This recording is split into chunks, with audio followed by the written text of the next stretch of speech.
Il y a une dizaine d'années qu'Elmo Jeune a été créé. En fait, au départ, c'était sous la houlette de l'entraide Saint-Vincent-de-Paul, qui est aussi une ASBL qui est ici sur Châtelet. Et la volonté, c'était de créer une école de devoirs et un endroit à part de l'entraide Saint-Vincent-de-Paul où ils ont des activités beaucoup plus spécifiques pour créer un lieu d'échange, de rencontre entre les personnes, quoi.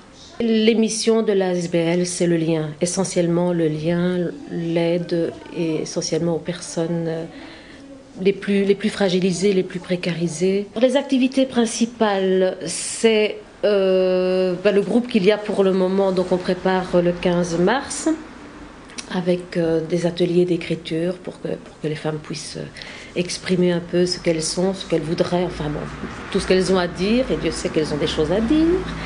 Alors il y a un groupe lié à la parentalité. On fait un partenariat avec le CEFOC pour des échanges, une formation sur base des expériences de chacune. On est surtout des femmes liées à la parentalité. Le titre, c'est « Donner à ses enfants des racines et des ailes ». Donc on prend une petite question, donnée, apportée par les participantes et on essaie d'y répondre tout ensemble. Et puis il y a l'atelier récurrent qui lui, il s'autogénère tout seul, il marche particulièrement bien.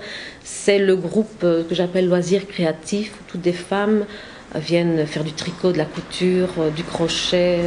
Enfin, c'est riche vraiment d'échanges et c'est vraiment le groupe le plus multiculturel.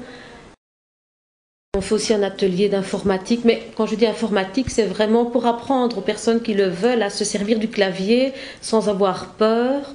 Alors ici, on apprend à l'allumer, à l'éteindre, à créer un fichier, à voyager un petit peu sur l'écran et sur le clavier, et le code de la route aussi.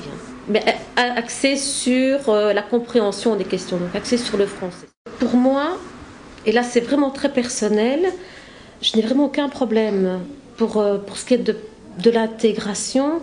Et je pense que le secret, si tant est qu'il y a un secret, c'est tout simplement, le mot peut peut-être faire peur, mais c'est la banalisation. On est tous différents, elles sont différentes, je suis différente, elles font des choses différemment, elles pensent différemment. Bon ben voilà quoi, point barre. Qu'y a-t-il d'autre à dire? Elles ressentent le racisme, c'est évident, hein, mais on n'en parle pas.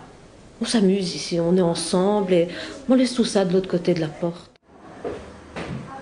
Bien, merci d'être venu nous dire bonjour. À bientôt maintenant, Opération Crêpe.